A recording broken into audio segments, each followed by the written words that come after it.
Estamos de volta, pessoal, agora falando sobre John Wesley, o movimento metodista.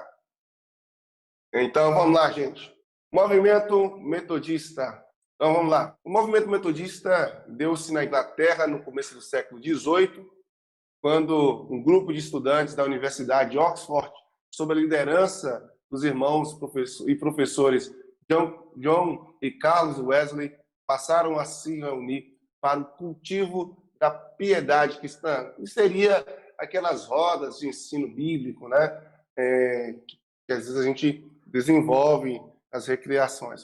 Então, através da leitura da Bíblia, da prática da oração, do jejum, da visita aos presos e enfermos. John Wesley, então, iniciou o metodismo com o intuito de fortalecer e renovar o espírito cristão daqueles que comungavam junto à religião oficial anglicana. Então, esse grupo é conhecido inicialmente como Clube Santo e marcou a sua identidade pelo método. Então, por isso que vem metodista, por causa dos métodos que eles empregavam, como dias fixos para jejuar, hora certa para a leitura da Bíblia e oração, dia de visitar os presos, enfim, dias de se reunir. Então, por causa dessa organização metódica, receberam o apelido chamado metodistas, que quer dizer método. Então, John Wesley ele vai ter esse início, né, do metodismo e do ensino dentro lá da Inglaterra. O envolvimento, por exemplo, do metodismo nas questões relevantes da sociedade. O metodismo está muito próximo da sociedade, no aspecto das suas carências sociais, a humanização dos presídios, combate à escravidão, luta por salários dignos para operários, fornecimento de ensino básico para as crianças pobres. Distinguiram-se também o metodismo quando ocorreram as chamadas revoluções industriais lá na Inglaterra. O metodismo foi destaque nesse contexto. Por ter surgido em um ambiente universitário, o metodismo compreendeu cedo a importância de se promover a educação como instrumento para a melhoria da qualidade de vida, tanto do indivíduo quanto da sociedade. Profundamente comprometido com os fundamentos da fé cristã, John Wesley então dedicou todos os dias de sua vida aos estudos da Bíblia, relacionando-os à sua própria experiência com Cristo.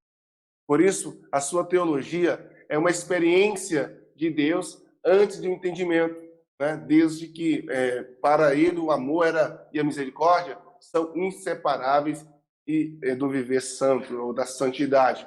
Segundo John Wesley, ele vai dizer o seguinte: o Evangelho de Cristo não conhece religião que não seja religião social. Não conhece santidade que não seja santidade social. John Wesley registrou em seu diário, lá na data de 24 de maio de 1738, a experiência religiosa de ter o seu coração estranhamente aquecido, ou seja, uma manifestação emocional sinalizadora de sua comunhão com Deus, e por essa ocasião se comemora nesse dia o metodismo mundial.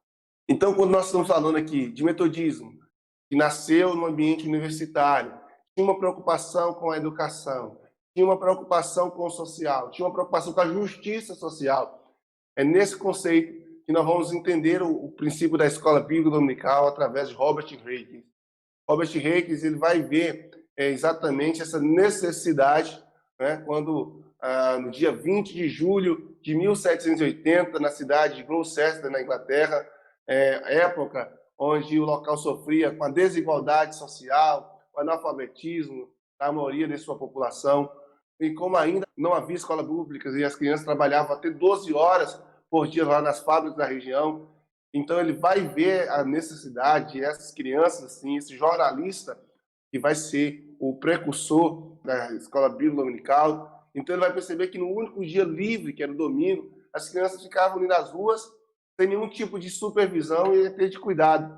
Então, nesse momento que o jornalista Robert Higgins vai passar a se incomodar com o comportamento desses jovens, mesmo com pouca idade, xingavam e se agrediam. É aqueles tipo daqueles meninos daqueles filmes antigos, né? Brigões e infelizmente sem ter essa assistência social. Então, ao perceber isso, Higgins ele vai então perceber que as crianças estavam andando por um caminho que não teria um bom futuro. Então ele vai trazer a ideia, né, de criar uma escola que funcionasse aos domingos e ensinasse os fundamentos cristãos, boas maneiras, moral e civismo. Reikes, então, vai conseguir o apoio de algumas senhoras que iam às casas explicar sobre o trabalho e convencer os pais, porque foi um desafio também, convencer os pais da importância do ensino para os jovens.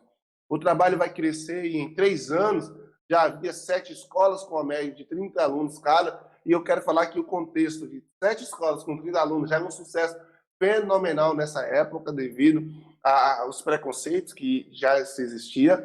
A transformação veio a longo prazo, então, assim, foi grande, que em 12 anos não existia nenhum criminoso para ser julgado. Então, isso foi muito maravilhoso. Depois nós temos o pai das missões modernas, nós temos os maravianos, como aí o início dessas grandes missões que inspirou o mundo. Nós temos o William Carey, que é o pai das missões modernas, e aí o William Carey ele vai se converter aos 18 anos e ingressar na Igreja Batista, um dos menores grupos dissidentes aí nos seus dias. Na sua investigação, ele vai referir a denominação que fazia parte como batista particular. Após a sua conversão, desenvolveu o hábito de estudar a Bíblia nas horas livres, e durante certo tempo, William Carey ele vai acumular em funções de pastor, professor de tempo parcial e sapateiro na sua pequena aldeia, e mais tarde foi chamado para pastorear uma igreja maior em Leicester, mas mesmo assim ainda precisava trabalhar em outras atividades para sustentar a família. A gente percebe que o protestantismo, nesse contexto, a igreja vivia o evangelho por amor, sem busca de recompensas financeiras. E eu sempre percebi isso. Desde a época apostólica, Paulo trabalhava em seu trabalho secular para não ser pesado às igrejas, né? Falar isso, a igreja de Tessalônica, ele escreve dessa forma. Então, esse contexto de igreja na seu nascedouro, onde os pastores precisavam ter seu trabalho fora do contexto da igreja para também sustentar essa família. E isso não muda no decorrer dos séculos nesse conceito de igreja, né? Foi durante seus anos de pastorado, marcados especialmente pela leitura, que Carey passou a desenvolver sua visão missionária, concluindo, para surpresa da igreja e dos ministros cristãos de seus dias, que a evangelização do mundo era a principal responsabilidade da noiva de Cristo. Uma das dificuldades que William Carey teve que enfrentar foi exatamente sobre o hipercalvinismo, porque devido ao contexto do calvinismo, compreender que a salvação é Deus quem escolhe quem vai ser salvo, é Deus quem escolhe os que vão ser, tanto a salvação sendo uma escolha, tanto a perdição sendo também uma escolha de Deus. Então, o hipercalvinismo vai falar que as pessoas pagãs iriam se converter se caso Deus quisesse. Então não precisava ninguém lá auxiliar a salvação dessas pessoas.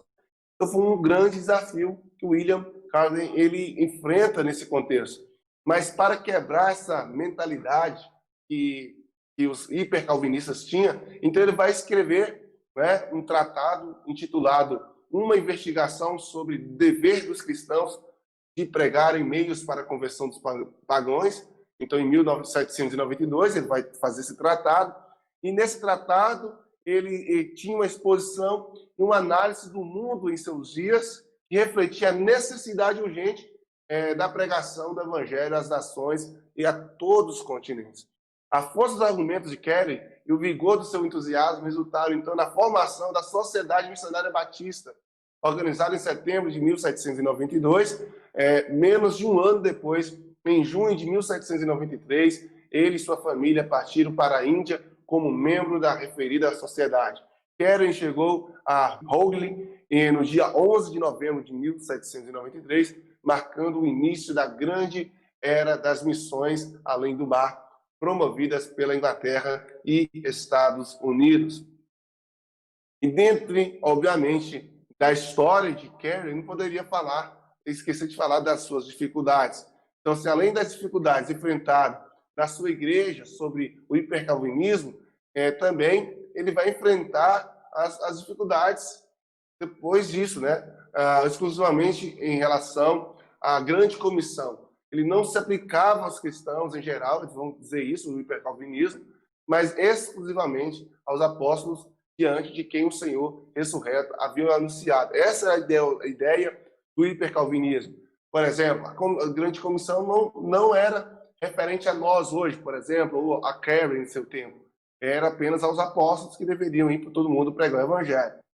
Essa definição vai hoje se refletir em um outro princípio, que alguns acreditam sobre, lá quando nós estudamos sobre, em pneumatologia, sobre o continuismo. Alguns vão acreditar que os dons do Espírito Santo cessou no período dos apóstolos, porque foi um dom dado aos apóstolos apenas naquele período da grande comissão, quando o evangelho chegou em Roma, por exemplo. E aí, ali se encerra a ação do Espírito Santo. Isso é uma temática para a pneumatologia que nós já discutimos. Então, dentro desse contexto do continuismo, no aspecto do Espírito Santo, e não do continuismo da história da Igreja Batista, como nós tratamos na aula passada, é que nós vamos ter essa diferença dentro do calvinismo. E o hipercalvinismo vai pegar essa doutrina e vai dizer: o ide, que Jesus disse lá em Mateus, capítulo 28, em Marcos 16, a grande comissão era apenas para os apóstolos. Nós não precisamos. Então, Karen vai enfrentar essa dificuldade interna na sua igreja, mas ele vai enfrentar também dificuldade lá na Companhia das Índias Orientais, quando a companhia comercial, que se transformara gradualmente no império e que era o poder dominante da Índia, suspeitava dos missionários e os hostilizava em sua chegada. Não tanto por questões religiosas, mas por temer a perturbações provocadas pelo Evangelho, o que poderia abalar o controle sempre incerto de determinadas regiões. Isso vai parecer muito bem quando Paulo chega em Éfeso, né? E lá ele vai pregar o Evangelho e aquilo gera um tumulto. Então há uma semelhança, então há uma resistência por causa do tumulto que o Evangelho poderia provocar nas Índias. Principalmente a gente sabe que a Índia tem uma cultura religiosa extremamente diferente do cristianismo, que é o hinduísmo e outras religiões asiáticas. Outra dificuldade também que ele enfrenta foi a sua esposa. Desde o início, Dorothy se opôs à ida de Karen à Índia e se recusara a ir com ele. E juntamente com outro missionário, John Thomas, Karen chegou a partir sem a esposa. A viagem, porém, foi interrompida por motivos burocráticos quando o navio ainda estava na Inglaterra, e por esse tempo, Dorothy mudou de ideia e resolveu partir com seu marido e seus 4 filhos pequenos. Já na Índia, ela se mostrou psicologicamente abalada e logo após a morte de um dos filhos, e sua saúde mental entrou em cada vez mais em declínio, vindo a falecer aos 51 anos de idade. Percebe o quanto a questão missionária afetou, né, tanto até na própria família. Ministerialmente, também teve uma renúncia no aspecto social, quando ele chega nas Índias, e agora, infelizmente, até própria familiar, tanto pela rejeição da mulher em relação às suas missões, quanto pela a perda do filho e, consecutivamente, a doença mental e a morte da esposa aos 51 anos. Então, a última dificuldade que Karen enfrentou em seu trabalho missionário foi decorrente da chegada de novos missionários enviados da Inglaterra e ao serem apoiados pela Sociedade Missionária Batistas. Os novos obreiros se recusaram a se submeter à liderança dos veteranos e também não aceitaram adotar o estilo de vida e filosofia de trabalho do trio Serapório. Assim, o resultado inevitável foi a divisão. Então, os missionários mais novos se afastaram e formaram a União Missionária Calcutá. Como resultado desse rompimento, terríveis problemas financeiros começaram. Toda divisão gera destruição, gera crises, né? Infelizmente, Deus não opera na divisão. Então, não havia como a missão de Karen se sustentar e também suprir as necessidades dos diversos postos missionários ligados a ela, sem o apoio da Inglaterra. Assim, então, Karen vai enfrentar essas tremendas dessas dificuldades. Então, pela vida de Carey, nós vamos perceber que a obra de Deus não carece necessariamente de ministros que apresentam os padrões de grandeza que o mundo exalta. Carey era apenas um pobre sapateiro, com limitações notáveis oriundas de problemas familiares, até mesmo carente de certos dotes intelectuais. Foi ele, contudo, que deu um impulso inicial ao grande século das missões transculturais, tornando-se famoso em todo o mundo, influenciando vidas até os dias modernos. Mas você percebe que para tão grande missão, tão grande preço, Carey teve que pagar, né, e passar por esses momentos. Agora vamos falar do avivalista Charles Finney, o homem que inventou o apelo depois das pregações. Até Finney não se fazia apelo. Alguém quer aceitar Jesus? Tem alguém que quer receber Jesus como Salvador? Esse apelo veio exatamente das pregações desse homem chamado Charles Finney. E Finney, ele vai ser esse avivalista. O que seria um avivalista? Seria um homem que, cheio do Espírito Santo, começa a pregar o evangelho com poder e começa a mover multidões, né? Então, Charles Greenfield Finney nasceu no dia 29 de agosto de 1792, um ano após o falecimento de John Wesley na cidade de Warren, no estado de Connecticut, lá nos Estados Unidos. A sua família não era religiosa e o jovem Finney foi criado sem nenhuma formação cristã. Aos 26 anos, ele começou a trabalhar no escritório de advocacia na cidade de Adams e frequentou uma igreja, apesar de achar que as orações daqueles crentes não estavam sendo respondidas. E com isso, no dia 10 de outubro de 1821, enquanto ele orava sozinho num matagal, Finney experimentou uma poderosa conversão. Mais tarde, no mesmo dia, ele foi batizado no Espírito Santo, numa experiência que ele relatou na sua autobiografia, que eu vou ler aqui para vocês. Mas assim que me virei para me assentar perto do fogo, um poderoso batismo do Espírito Santo caiu sobre mim inesperadamente. Nada esperava. Tudo desconhecia daquilo que se estaria passando comigo. Nunca havia sequer imaginado que tal coisa existisse para mim. Nunca me recordo de alguma vez haver ouvido uma pequena coisa sobre tal coisa. Foi de todo uma coisa absolutamente inesperada.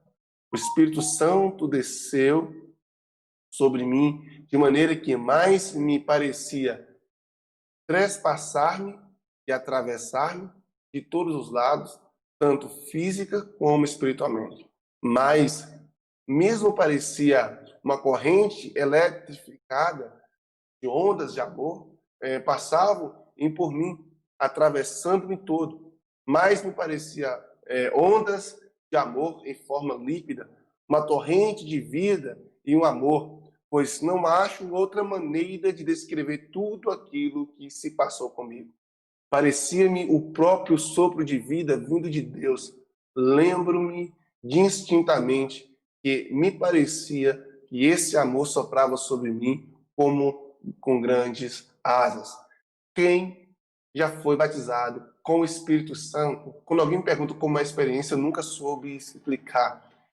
Eu vejo essa explicação de Charles Finney como uma explicação brilhante, linda, porém ainda não consegue explicar toda a essência do que é ser batizado com o Espírito Santo.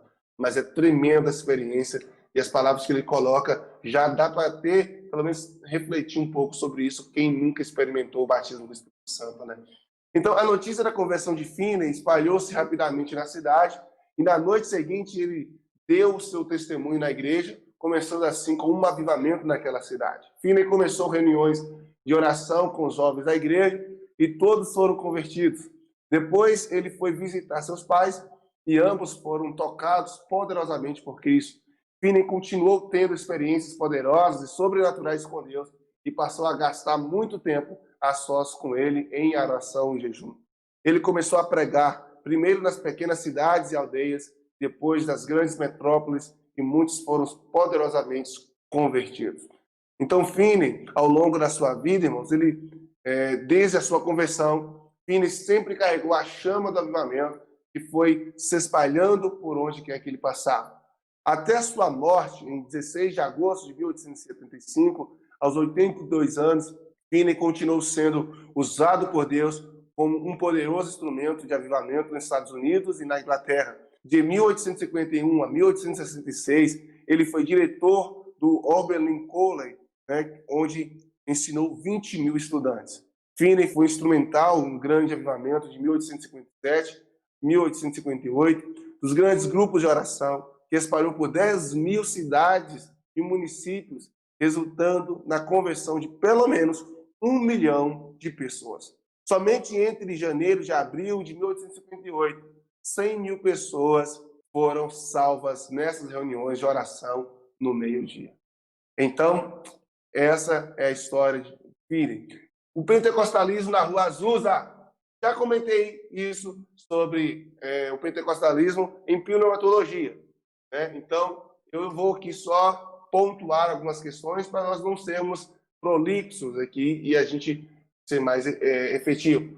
O avivamento da Rua Azusa foi uma reunião de avivamento pentecostal, que se deu em Los Angeles, em Califórnia, liderado por William Joseph Seymour, um pregador afro-americano, e teve início com uma reunião em 14 de abril de 1906, em prédio que fora da Igreja Metodista Episcopal Africana e continuou até os meados de 1915. Os participantes foram criticados pela mídia secular e teólogos cristãos por considerarem o comportamento escandaloso, né, e pouco ortodoxo, principalmente para a época. Hoje, o avivamento é considerado pelos historiadores como o principal catalisador para a propagação do pentecostalismo no século XX. Então, toda igreja pentecostal, querendo ou não, tem uma raiz, tem um pezinho lá na Rua Azusa, através desse grande movimento. Os primeiros evangélicos que chegaram ao Brasil por meio de missionários estudenses, né, na primeira metade do século XIX, a identidade protestante nunca foi bem afirmada por boa parte deles, e sempre optaram por se dominar evangélicos, reforçando disputas religiosas com o histórico catolicismo romano e colocaram-se como detentores do verdadeiro evangelho. Então, os evangelhos vai chegar no Brasil, o evangelho protestantes, no século XIX. Muitos evangélicos, eles vieram para o Brasil escondido através da religião maçônica, porque os evangélicos não eram bem-vindos e eram muito perseguidos. É tanto que a maioria, olha as igrejas metodistas antigas, históricas, você vai perceber que a maioria dos seus templos parecia com templos maçons. Então, missionários trouxeram o pentecostalismo ao Brasil na primeira década do século XX, então, e se estabeleceram lá no Pará, então, os suecos assembleanos de Deus, a Assembleia de Deus, e em São Paulo, estudenses da congregação cristã no Brasil e Evangelho Quadrangular. A partir dos anos de 1950, com intensos movimentos migratórios do campo para as cidades e o processo da industrialização do país, surgiram as igrejas pentecostais fundadas por brasileiros, como a Casa da Bênção, o Brasil para Cristo, Deus é Amor, e entre outras. Várias delas tiveram programas de rádio importantes ao apoio para disseminar a fé. E algumas dessas igrejas já eram consideradas já igrejas neopentecostal, como nós já falamos sobre todo esse contexto do pentecostalismo histórico, no que se resume à Assembleia de Deus, até a própria Congregação Cristã do Brasil, os próprios pentecostais, que foram oriundos de cisões das igrejas tradicionais, como o presbiterianismo e as batistas renovadas, Batista Renovada e Presbiteriana Renovada, foram pentecostais, oriundos de igrejas tradicionais, e nós temos os neopentecostais, como nós já comentamos com vocês aqui. Esse pentecostalismo se expandiu no Brasil pelos anos de 1990 e 2000, com a formação de sem número de igrejas, né? Estudiosos da religião denominam essas expressões religiosas de neopentecostalismo, ao qual estão vinculadas as igrejas Universal do Reino de Deus, Internacional da Graça, Renasci em Cristo, Mundial do Poder, Sara Nossa Terra, Bola de Neve, entre as maiores somadas em números de igrejas autônomas. Ok? Gente, essa é a nossa última aula. Está aqui a aula 3, mas essa é a nossa última aula de História da Igreja, até porque nós já comentamos sobre todo esse contexto da igreja hoje, quando estudamos pneumatologia e falamos sobre pentecostalismo. Tá certo?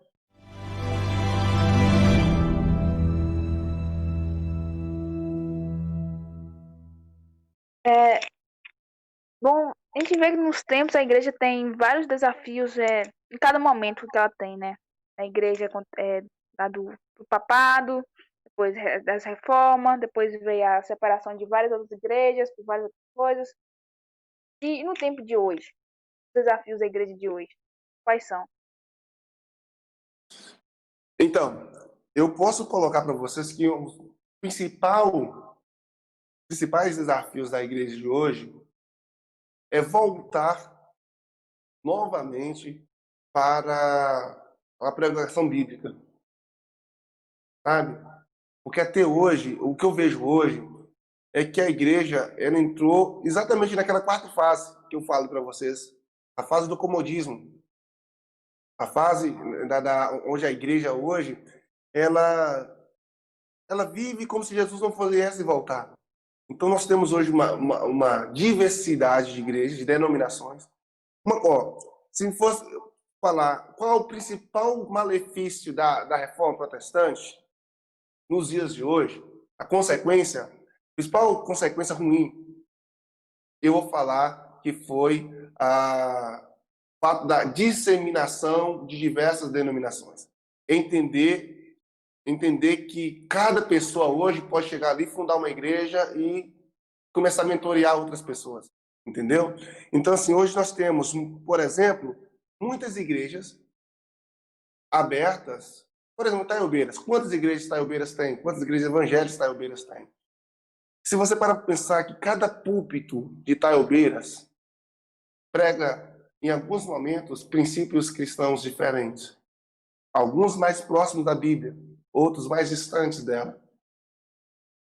Você vai ver, por exemplo, a introdução, e eu vou pegar até uma palavra teológica para definir bem isso aqui.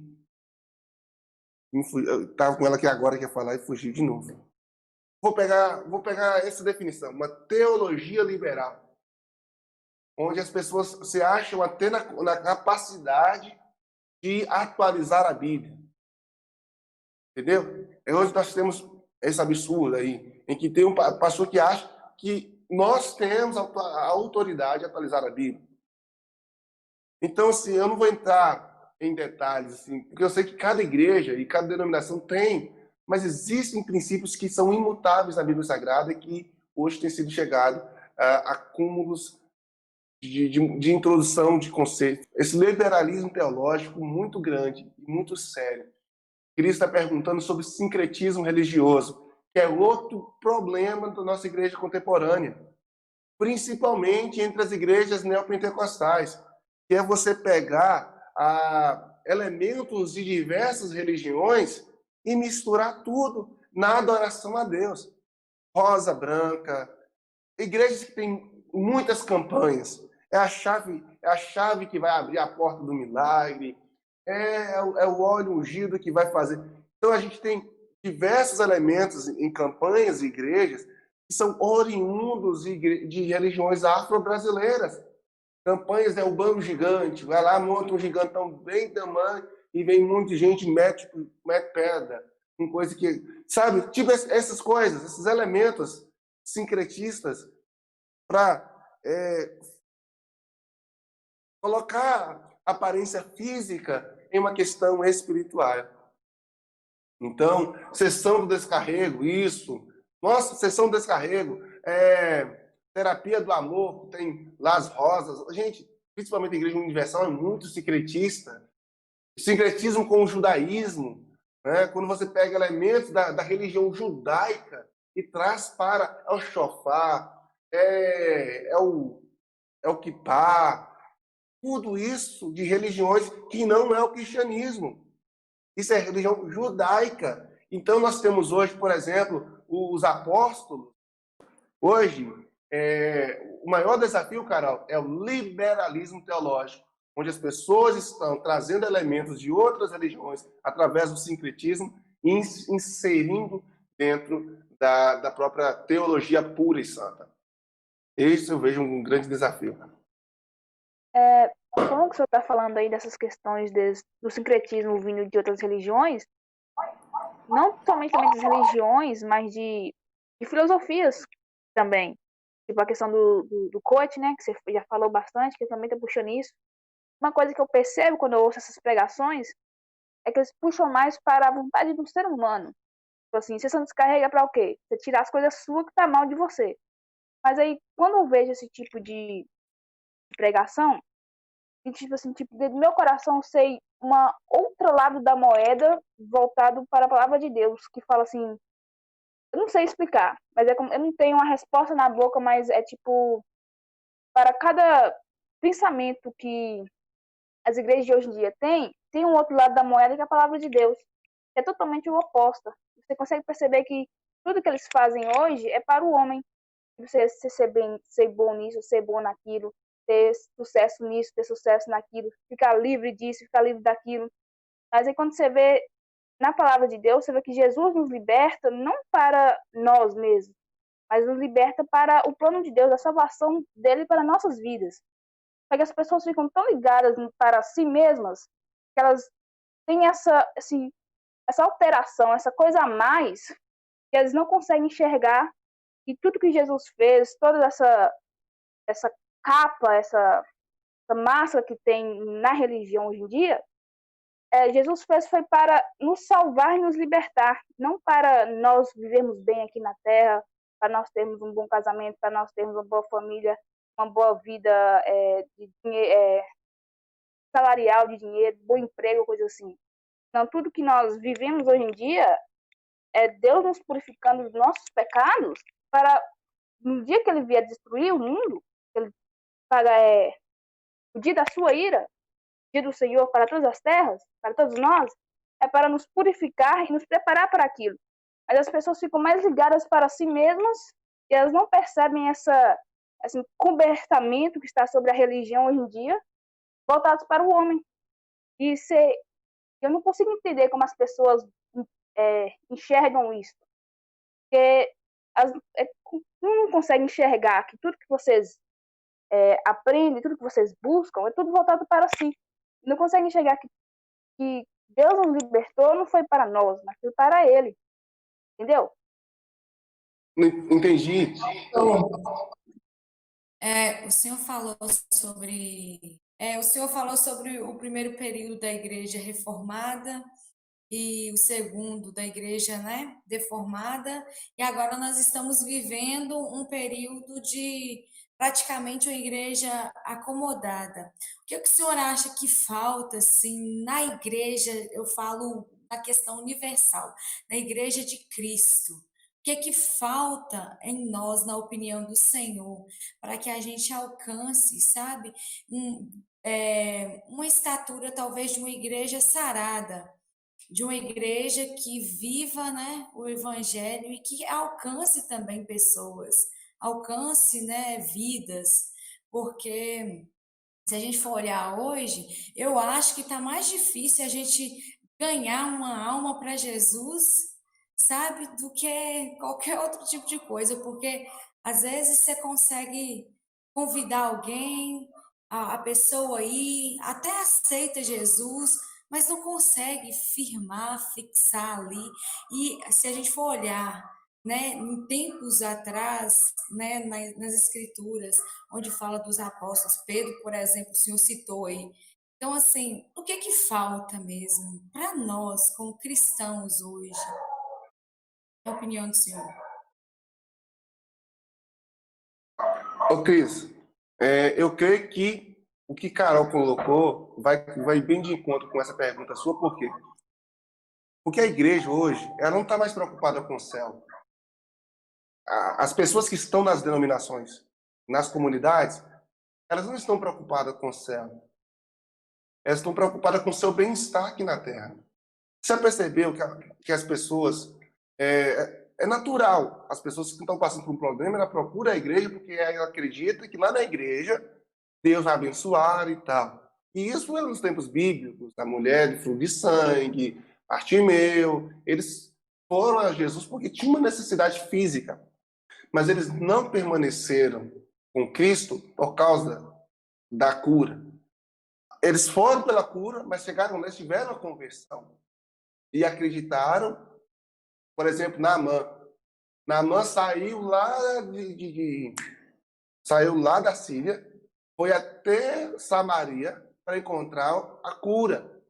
Mas quando ele encontrou a cura, Eliseu ofereceu para ele mais do que a cura. Ele ofereceu Deus. É tanto que ele foi com tudo aquilo ali para poder pagar quem curasse ele. Ele foi com as jumentas, carregada de indumentárias, de roupas, dinheiro e tal.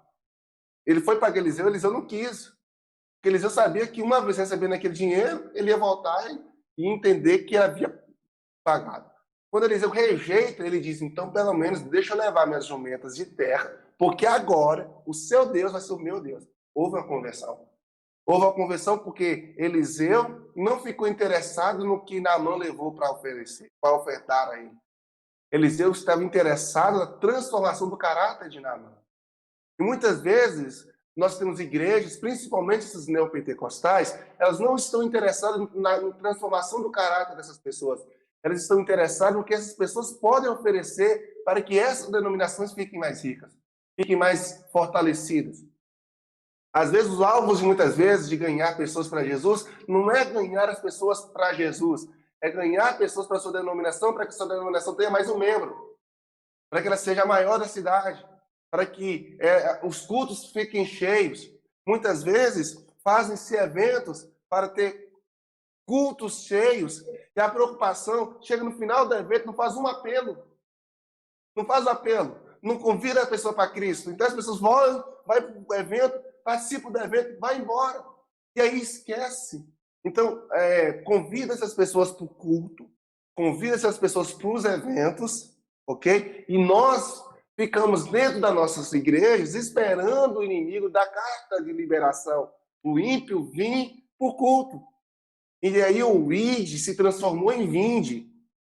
Então as igrejas não crescem mais porque nós nos acomodamos nos nossos tempos, com os nossos cultos legais, com as nossas coreografias, com o nosso louvor da hora, com as nossas músicas gostosas, com as nossas liturgias fenomenais. Acomodamos, viramos o grupo da Bolinha e da Luluzinha e tá bom demais. E a gente acabou esquecendo. Olha para a história dos moravianos. E olha a história desses missionários que nós olha a vida desses caras. Camarada que enfrentou resistência na sua igreja de origem, aonde ele chegou, depois a sua esposa que não queria ir, acaba indo e perde o filho, passa por problema mental, morre aos 51 anos. Olha a vida desse cara. E aí percebemos, a gente precisa ir lá na Bíblia para ver o sofrimento dos apóstolos. Só olha a história desses homens que a gente tem visto aí, que deram a vida. E a gente hoje está tão acomodado que para ir para um culto, que às vezes vou pegar a comunidade nossa aqui, 2 cultos na semana, 2 cultos, 4 e domingo. Às vezes ainda faz durindê. Deixa eu ver, se eu ir na quarta, eu não vou no domingo. Entende? A gente é tão acomodado com isso, então a igreja se acomodou. Então, assim, ela está muito mais. E agora eu pego o que Carol coloca. Querendo uma instituição que a sirva, uma instituição onde ela vai lá receber uma palavra de motivação, uma palavra de inspiração, para ela poder sair dali feliz, com seu ego massageado, do que propriamente uma palavra que transforma o caráter dela. Porque assim, ouvi até uma pregação de um pastor esses dias, que quando você cai no espírito, você tem que levantar com a vida transformada. Paulo caiu com a presença de Jesus, ele caiu da mula, e levantou e se tornou o maior missionário do seu tempo. Não é isso? Daniel caiu e se tornou o profeta mais jovem, com grandes revelações, que até hoje tem profecia que não se cumpriu. Então, as pessoas hoje elas dizem buscar o Espírito Santo para mostrar que é cheia, para poder mostrar um culto legal. Então, nós estamos vivendo uma vida de aparência e não uma vida verdadeira de evangelho real, no sangue, na veia. Nós nos tornamos uma igreja apática, uma igreja mar morto, que só recebe, quando chega aqui morre. Ela não leva a vida. Ela não leva a vida. Então, o que faz? Aí você me pergunta, o que fazer para que a igreja saia do estágio desse período da igreja conformada para uma igreja sarada? Eu me desculpe, mas eu tenho uma péssima notícia. Essa igreja não vai melhorar. Ela só vai piorar. O mundo não vai melhorar. Ela só vai piorar. Eu não tenho uma visão positiva da igreja. Tipo, a igreja, em nome de tem que orar por um avivamento. Eu acredito que pode ter um avivamento, pode, mas um avivamento local. Local. Na minha igreja, nós vamos orar por um avivamento. Na sua igreja, você pode orar por um avivamento. Mas não propriamente um avivamento como Finney provocou Inglaterra e Estados Unidos por um cara só. Cara só. John Wesley, na sua época. Eu não acredito mais nesses. Não é que falta de. Não, pastor, está sem fé, pastor. Não. Deus continua sendo o mesmo. O Espírito Santo continua sendo o mesmo Espírito Santinho, bonitinho, que nos fortalece e que vem, quando ele vem, né? A gente quando busca, porque a promessa de buscar mesmo encontrareis. Porém, estamos vivendo o que Paulo fala em 2 Timóteo 3, que nos últimos dias os homens apostatarão. Nós estamos vivendo os tempos que Jesus disse, nos últimos dias, o amor por multiplicar a iniquidade, o amor de muitos esfriará. Então, eu sempre falo para a igreja, irmãos, é profecia que no final dos tempos a igreja esfriar e muitos se apostatar. Mas ore a Deus para que não seja você. Que você não esteja no meio desse grupo. Ore a Deus. Então, eu oro para que eu mantenha a chama acesa em mim e nos que estão próximos a mim. Mas vai ser muito difícil. Então, eu como pastor, eu olho para a igreja como um todo, eu vejo uma igreja adormecida literalmente. Uma igreja que precisa ser despertada. E a Carol falou aí sobre a igreja hoje que se tornou um ponto de encontro de motivação. Eu não tenho nada contra a pessoa do Dave Lopes. Dave Leonardo? Dave Leonardo, isso. Né? Mas o estilo de pregação dele é um estilo desse que a Carol fala, uma pregação mais coach. Claro que depois das críticas aí, algumas críticas que teologicamente foram feitas, eu vi que mudou muito a pregação dele. Eu quase nem tenho acompanhado, mas sempre foi muito para tocar a alma. E sabe, uma pregação poderosa, ela toca o espírito. Porque tocando o espírito, transforma a alma e evidencia-se na vida humana, nas pessoas. Então, a igreja vai mudar cada vez mais para pior, mas quem for tomando consciência precisa orar para não cair, orar para se permanecer de pé, orar para ganhar outras pessoas. Sabe, como você falou, está sendo difícil ganhar pessoas para Jesus. E quando se ganha, elas não se firmam. Sabe por quê? Porque ganha-se para a igreja. Ganha-se, não existe mais missões. Missões claras, como a gente vê aí dos moravianos e tantos outros que nós acabamos, as primeiras missões batistas aqui que nós falamos, as primeiras associações batistas missionárias, não existe nesse nível. Então é orar a Deus para que Deus realmente avive a sua obra. Hoje nós temos um avivamento superficial, um choro superficial, um choro teatral, muitos ministérios de louvor que a gente vê aí do worship cantando, muita coisa é teatro, não acontece, não é genuíno, e não é um julgamento, é uma realidade. Porque antes nós tivemos um movimento pentecostal do reteté. Reteté do manto, do sapateado, do fogo. Esse reteté não evidenciava a transformação. Hoje nós estamos vivendo um movimento pentecostal do emocional, do chorar, do se derramar, mas que também não traz transformação. As menininhas que choram na igreja, as mesmas que estão ficando com os menininhos lá fora da igreja, ou vice-versa. Então a gente precisa orar a Deus, pedir a Deus graça para que nós nos mantenhamos acesos, porque os dias cada vez mais vão ser piores.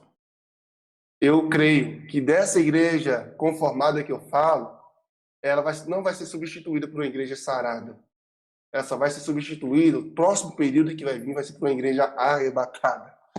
E a gente precisa ter isso muito, muito, muito. Eu acredito que o quinto período vai ser um período da igreja arrebatada. E eu preciso estar preparado para isso. Né? E vocês também. A Maria de Fátima também. A Carol também. A Adriana também. O Kelvin também, entenda que o quinto período vai ser o período de uma igreja arrebatada. E a gente precisa falar mais sobre isso.